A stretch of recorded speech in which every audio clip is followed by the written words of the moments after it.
इस कहानी की शुरुआत होती है 69 में। 1969 में, और कहानी के जो पूरे जो ज़मीन है कहानी की, जहाँ पे ये सब कुछ होता है, वो नॉर्दर्न कैलिफोर्निया, अमेरिका का एक जगह है वहाँ पे। और नॉर्दर्न कैलिफोर्निया के पास एक शहर है बेनिसिया। 20 दिसंबर 1968 ये पहली चीज़ हुई थी जो रिपोर्ट दर्ज की गई थी, जो रिपोर्ट लिखी गई थी। इस बेनिसिया शहर में 2 हाई स्कूल के स्टूडेंट, जिनमें से एक का नाम था डेविड और उसकी एक गर्लफ्रेंड थी बेटी, ये दोनों एक कार में स्कूल के बाद निकले। दोनों चुके लवर थे। इसके बाद कार एक जगह पे सन्नाटे में रोक के और दोनों गाड़ी में बातचीत कर रहे थे। तभी एक दूसरी कार इनके पास आती है। कार से एक शख्स उतरता है। उतरने के बाद अचानक उसके हाथ में एक पिस्टल था। वो डेविड और जो बेटी थी उसकी तरफ देखता और ताबड़तोड़ गोलियां चलाना शुरू कर देता, बिना कोई बात किए हुए, बिना कुछ पूछे पाछे। बेटी, जो डेविड था, वो गाड़ी में गोली उसको जब लगती है तो वो तो गाड़ी के अंदर ही दम तोड़ देता है। लेकिन बेटी उससे बच के किसी तरीके से वहाँ से भागने की कोशिश करती है गाड़ी से उतरकर। तब ये पीछे से उसको भागते हुए 5 गोली मारता है और 5 गोली लगने के बाद बेटी भी दम तोड़ देती है। उसके बाद ये शख्स अपनी गाड़ी में बैठता और चला जाता है। बाद में कुछ अजनबी उस गाड़ी को देखते हैं, पुलिस को इन्फॉर्म करते हैं। 2 कत्ल की बात सामने आती है। कातिल कौन, किसी को नहीं मालूम। इसके करीब कुछ महीने बाद 4 जुलाई को इस जगह पे जहाँ पे डेविड और बेटी को गोली मारी गई थी, सिर्फ 5 किलोमीटर वहाँ से दूर एक, वहाँ पे शहर का एक मशहूर गोल्फ कोर्स है, उसके नज़दीक एक और कपल अपनी गाड़ी में बैठा हुआ था। इनकी भी उम्र 19 और 22 साल के दरमियान थी। डेविड और बेटी की भी उम्र ऐसी थी, 19 और 21 साल के दरमियान। इनकी भी वैसे ही थी। तो ऐसे ही इसमें जो थे ये डार्लिन और एक मैथ्यू, ये दोनों भी लवर थे, गाड़ी में बैठे हुए थे। तभी अचानक एक गाड़ी फिर इनके करीब आके रुकती है और एक शख्स इनके, ये शाम का टाइम हो गया था, अंधेरा लगभग हो गया था, टॉर्च की रोशनी मारता है। फिर इससे पहले कि दोनों कुछ समझ पाते, वो अंधाधुंध कार के अंदर गोलियां चलाना शुरू कर देता है। जो लड़की थी डार्लिन, वो मौके पर ही दम तोड़ देती है। लेकिन माइकल जो है वो किसी तरीके से वहाँ पे कोशिश करता बच के भागने की। हालांकि उसके चेहरे, गर्दन और सीने पे गोली उसके भी लगी, लेकिन उस गोली को लगने के बावजूद माइकल की मौत नहीं होती। वो सीरियस हो जाता है लेकिन मरता नहीं है, जिंदा बच जाता है। इसके बाद ये शख्स पहली बार जो पुलिस है वहाँ की, उसको एक फ़ोन करता है और कहता है कि मैंने ऐसे ऐसे ये कत्ल किया है। उसकी नज़र में उस वक्त था कि ये दोनों मर चुके हैं, लेकिन जो माइकल था वो बच गया था, तो उसे अंदाज़ा नहीं था कि वो बच जाएगा। तो उसने कहा मैंने अभी भी इस जगह पे 2 कत्ल किए हैं गोल्फ कोर्स के पास, और इससे पहले मैंने इतनी तारीख को 2 और कत्ल किए थे उस गाड़ी में, और तुम मुझे पकड़ सकते हो तो पकड़ो। और वो पुलिस का मजाक उड़ाने लगा।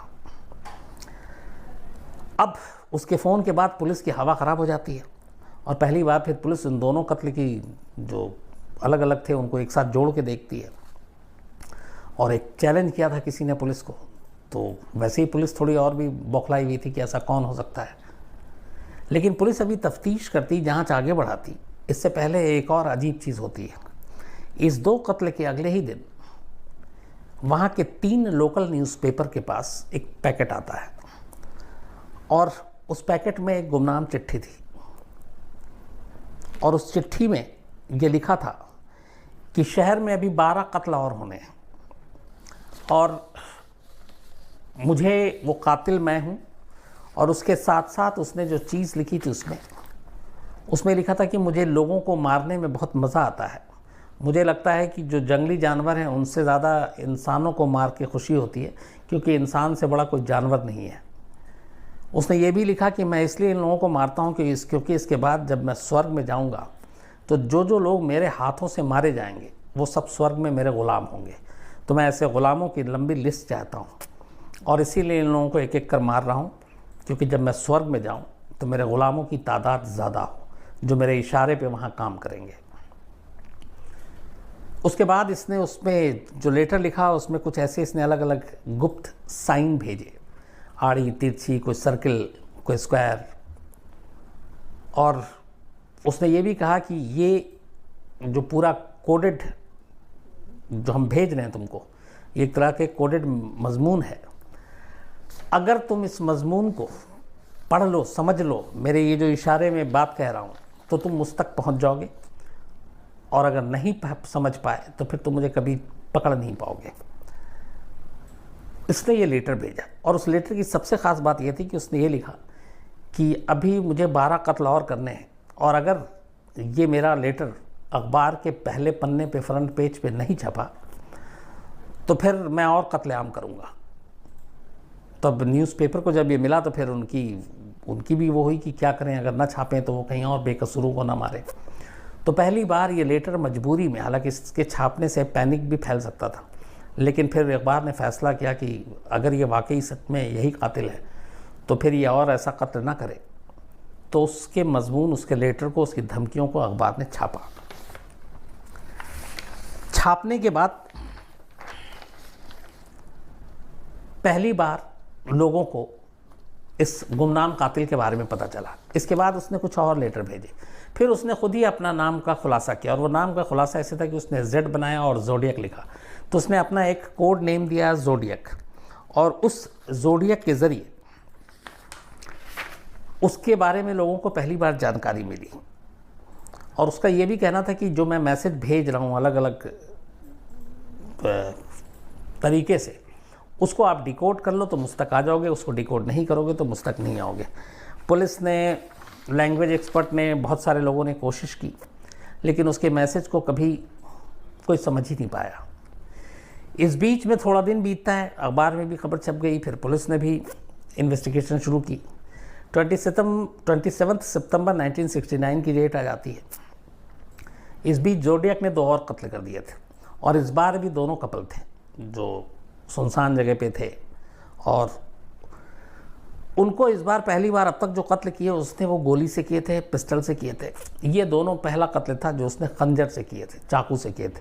और इस कत्ल को करने के बाद ये दोनों भी कार में सवार थे। उस कार में भी ये अपने जोडियक के साइन लिखता है और एक मैसेज छोड़ता है, और वो यही मैसेज था कि तुम मुझे पकड़ सकते हो तो पकड़ लो। और ये भी था कि पुलिस को चढ़ाने के लिए कि ये इस पुलिस की इतनी औकात नहीं है कि वो मुझ तक पहुंच सके।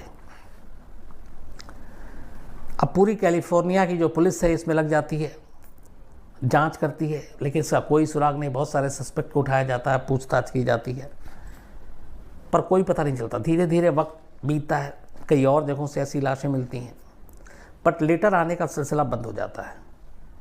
उसके बाद कहते ये हैं कि जो पुलिस है कैलिफोर्निया की, वो रिकॉर्ड पे कहती है कि जोडियक ने 5 कत्ल किए, लेकिन वहाँ की जो न्यूज़पेपर और जो वहाँ के डिटेक्टिव प्राइवेट और बाकी लोग हैं और जो लाशें मिली थी और जो मारने का तरीका था, उसके हिसाब से कहते हैं कि उसने कुल, जोडियक ने 37 कत्ल किए, 37 लोगों को मारा। 37 लोगों को मारने के बाद जोडियक कभी पकड़ा नहीं गया। कुछ बीच बीच में उसने लेटर लिखे थे, और ऐसे उसने 408 सिंबल थे जो, जिसको साइफर कहते हैं, अलग अलग तरीके से उसने जो शब्द भेजे। कहते हैं कि उनमें से सिर्फ और सिर्फ 18 ऐसे लेटर थे जिसको डिकोड किया गया, और उस लेटर के ज़रिए बाकी कुछ जानकारी इसलिए नहीं मिली कि बाकी के 408 को कोई डिकोड ही नहीं कर पाया था कि वो एग्जैक्ट था क्या। अब जब ये सारी चीज़ें हुई, छानबीन चली, पुलिस की टीमें लगी, इसी बीच में FBI इसमें उतरती है, क्योंकि वहाँ पे अब खबरें छपने लगी 37 लोग और जोडियक अभी भी आज़ाद है, कौन है, क्या हो सकता है, किसी के भी बीच में हो सकता है। तो एक दहशत, एक खौफ सबका आलम था। पुलिस अपना पूरा काम कर रही थी, लेकिन वो कातिल तक पहुँच ही नहीं रही थी। इस बीच में ये कई बार ऐसे जो हैलोवीन के जो कार्ड होते हैं, जो एक फेस्टिवल साल में एक दिन मनाया जाता है, उसमें भूत उस टाइप के मुखौटे, और वो एक जर्नलिस्ट जो इसको कवर कर रहा था, वहाँ के न्यूज़पेपर जो 3 लेटर भेजा गया था उसमें से एक क्रॉनिकल न्यूज़पेपर भी था। उसका जर्नलिस्ट जो जोडियक की स्टोरी को कवर कर रहा था, वो भी एक क्राइम रिपोर्टर था। उसको उसने एक ये कार्ड भेजा था और इस कार्ड के साथ ये भी उसने अपना साइन भी भेजा था, ज़ोडिएक का Z, और ये कहा था कि उसके लिए भी जो है वो बहुत बुरे दिन आने वाले हैं। हालांकि ऊपर वाले का करम है कि उसके साथ ऐसा कुछ हुआ नहीं। वक्त बीतता गया, इस दौरान में कई लोगों पे शक हुआ। जो कुछ विटनेस बचे थे, जैसे एक कार में शुरू में ही जिंदा बच गया, और ऐसे ही एक दो और लोग थे जिनको वो मुर्दा समझ के छोड़ गया, उन लोगों के ज़रिए फिर बाकायदा FBI और उससे पहले जो कैलिफोर्नियाई पुलिस है उसने स्केच बनाए जिंदा विटनेस की मदद से, और उस स्केच को भी जारी किया गया, ज़ोडिएक का स्केच कि वो ऐसा दिखता है। करीब उसकी हाइट थी 5.8 इंच, जो लोगों ने सारे बताए। तो उसके स्केच के ज़रिए लोगों से बात की गई, उसमें कुछ लोगों ने उस स्केच को देखने की बात मानी भी कि ऐसे शख्स को देखा है, लेकिन बरसों बीत गए, उस स्केच के ज़रिए भी वैसा हूबहू शख्स, कुछ लोगों की शक्ल मिलती थी, उसको उठाया गया, पूछताछ की गई, लेकिन उसका पूरा रिकॉर्ड अलग निकला। कहीं दूर दूर तक उसका इन कत्ल से या उस जब ये कत्ल हुआ वहाँ पे उसकी मौजूदगी के सबूत नहीं मिले। तो ऐसे कुछ बहुत सारे चेहरे नज़दीकी मिले थे, लेकिन उन लोगों को छोड़ दिया गया। और धीरे धीरे फिर वक्त बीतता गया। आखिर में कहते हैं कि एक शख्स था जिसके ऊपर सबसे ज़्यादा शक गया कि यही ज़ोडिएक हो सकता है। उस शख्स की दो तीन चीज़ें थी जिसकी वजह से। एक, उसकी पैदाइश 1933 की थी, और जब ये कत्ल हो रहा था तब अराउंड उसकी उम्र 40 साल थी। और जितने भी जो विटनेस थे उन्होंने बताया था कि जो कातिल है वो 5.8 उसकी हाइट है और करीब 38-40 साल की उम्र होगी। तो इस शख्स की भी उम्र 5.8 थी हाइट, और उम्र भी लगभग वही। 1933 में पैदा हुआ था, 1992 में इसकी डेथ हुई। इस शख्स के बारे में चूँकि एक तो स्केच से भी मिलता था इसकी कुछ हुलिया, तो फिर पता किया गया, जब छानबीन की गई तो पता चला कि ये एक स्कूल टीचर था और एक स्कूल में ये पढ़ाता था, लेकिन वहाँ बच्चों के साथ कुछ अश्लील हरकत करते हुए ये पकड़ा गया, इसको नौकरी से निकाल दिया गया। और ये गांव का ही एक था। और बाद में फिर जब ये निकाल दिया गया, फिर इसकी एक गर्लफ्रेंड थी जिसने इसको छोड़ दिया या उससे बनी नहीं, तो कहा गया कि इसीलिए ये सिर्फ यंग लवर को ही अपना निशाना बनाता था और उन्हीं को मारता था, और ये वही ज़ोडिएक है। तो ऐसे बहुत सारी चीज़ें मिली, पुलिस इस तक पहुंची। लेकिन जब छानबीन की गई सबसे ज़्यादा शक इसी पे था, इस शख्स पे, और इसका नाम था आर्थर ली एलन। लेकिन जब पूरी छानबीन की गई, सारी चीज़ें मिलाई गई, तो फिर ये शख्स भी जो है ये बेकसूर निकला, और ये पता चला कि ये ज़ोडिएक नहीं है और ज़ोडिएक कोई और है। उसके बाद कई और लोग आए। आखिरकार कहीं से भी जब कामयाबी नहीं मिली, तब 2004 अप्रैल 2004 में कैलिफोर्नियाई पुलिस ने थक हार कर, करीब 35 साल हो गए थे, इस केस को क्लोज़ कर दिया कि ज़ोडिएक नाम का कोई कातिल हमें नहीं मिला। लेकिन फिर 4 के बाद कुछ ऐसे क्लू मिलते हैं, कुछ और ऐसी सस्पेक्ट सामने आते हैं। 2007 में फिर से कैलिफोर्नियाई पुलिस फोर्स फैसला करती है कि इस केस को रीओपन करेंगे। 2007 में इन्होंने रीओपन किया, छानबीन की, कुछ ऐसे सस्पेक्ट थे, उनके DNA, बाकी चीज़ें, हैंडराइटिंग, जो लेटर, वो सारी चीज़ें मिलान की गई, लेकिन फिर कामयाबी नहीं मिली। तो फिलहाल इस केस का स्टेटस ये है कि 2004 में क्लोज़ किया गया था ऑफिशियली, 2007 में रीओपन किया गया, अभी 2019 है, 12 साल हो गए। आज तक ज़ोडिएक नाम के कातिल का सुराग नहीं मिल पाया कि वो कौन था, कैसा दिखता था। जो स्केच था, उस स्केच से ही उसकी शक्ल मिलती थी या नहीं, क्योंकि कुछ चश्मदीदों के हिसाब से वो बनाया गया था। क्यों कत्ल करता था, क्यों यंग लवर को ही अपना निशाना बनाता था, क्यों वो कैलिफोर्निया की पुलिस को खुलेआम चुनौती देता था, क्यों नहीं उस पेपर में वो लेटर भेजता था और धमकी देता था कि अगर फ्रंट पेज पे ये स्टोरी नहीं छापी तो मैं और कत्ल करूँगा। तो ऐसे बहुत सारे क्यों हैं, लेकिन पिछले करीब 50 साल से इनमें से किसी भी क्यों का कोई जवाब अब तक दुनिया के सामने नहीं आया। लेकिन ये कहते हैं कि उसके हाथ से करीब 37 कत्ल हुए, 37 लोगों को उसने मारा, लेकिन वो कौन था, क्यों मारता था, ये सारा आज भी एक राज है। तो ये थी कहानी ज़ोडिएक सीरियल किलर की, जो दुनिया के कुछ ऐसे गिने चुने सीरियल किलर है जिनके बारे में आज भी पुख्ता तौर पे कोई जानकारी नहीं है। इस पे कई फिल्म भी बनी है, सीरियल भी बने हैं, और ये भी एक राज है।